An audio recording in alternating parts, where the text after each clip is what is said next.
और अब आपको बताते हैं एक बड़ी खबर के बारे में। जो इस वक्त बड़ी खबर आ रही है वो पाकिस्तान के कल की नापाक हरकत को लेकर है। किस तरह से ड्रोन के जरिए पाकिस्तान ने बड़ी साजिश रची थी भारत पर हमला करने की। सूत्रों के हवाले से जो खबर आ रही है उसके मुताबिक 500 ड्रोन का इस्तेमाल पाकिस्तान ने यहां पर किया इस हमले की कोशिश में, और इसमें से ज्यादातर ड्रोन बिना निशाने के ही वापस लौट गए और 70 ड्रोन को भारतीय सेना ने मार गिराया है। और 24 लोकेशन पर ड्रोन से हमले की कोशिश यहां पर पाकिस्तान ने की थी। ड्रोन हमले से दहशत फैलाने का मकसद था पाकिस्तान का, और इस हमले की कोशिश को भारत के सुरक्षा बलों ने बखूबी नाकाम कर दिया और 500 से ज्यादा ड्रोन का इस्तेमाल करके पाकिस्तान दहशत फैलाना चाहता था। यहां पर सूत्रों के हवाले से ये महत्वपूर्ण जानकारी इस हमले को लेकर सामने आ रही है, जिसमें से ज्यादातर ड्रोन बिना निशाने वापस लौटकर 70 ड्रोन को भारतीय सेना ने यहां पर मार गिराया।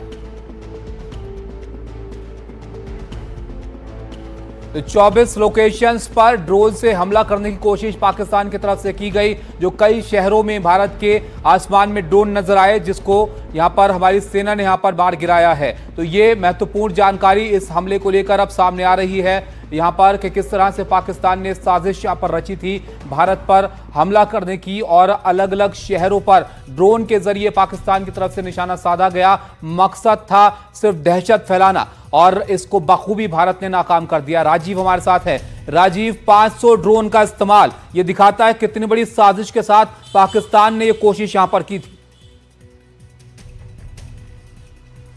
बिल्कुल, पाकिस्तान ने बहुत बड़ी कोशिश की थी एक पैनिक फैलाने की पूरे देश में, और कहां से कहां तक आप देखिए, सियाचिन से लेकर भुज का जो है लास्ट जो यानी पाकिस्तान जो बॉर्डर है, हर जगह पाकिस्तान ने कोशिश की, और 500 ड्रोन से हमला एक बहुत बड़ा मायने रखता है। और सबसे बड़ी बात ये, कल शाम को जो है 8 बजे से शुरू हुआ और तकरीबन 1:30 बजे तक ये चला है। 3 फेज में हमला किया गया। पहले फेज में कम ड्रोन का इस्तेमाल किया गया, बाकी दूसरे और तीसरे फेज में ज़्यादातर ड्रोन का इस्तेमाल किया गया। लेकिन अच्छी बात ये रही कि हमारे जो गन है, चाहे L-70 की बात करें या दूसरे गन की बात करें, उन्होंने इन सारे जो है जो पाकिस्तान के जो ड्रोन है उनको बेअसर कर दिया गया।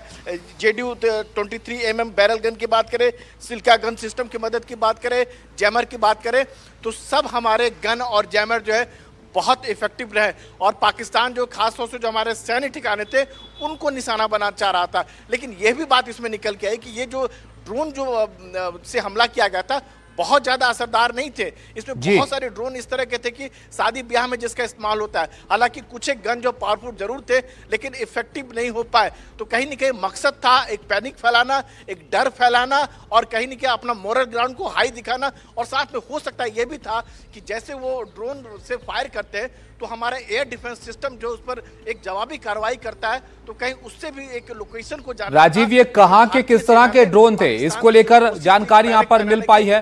क्योंकि जाहिर तौर पर यह तो लग रहा है यहां पर कि बहुत ज्यादा नुकसान पहुंचाने की क्षमता इन ड्रोन्स में नहीं थी। बिल्कुल नहीं थी, और इन ड्रोन के जो अवशेष जो है, मलबा जो है कई जगहों में मिले हैं।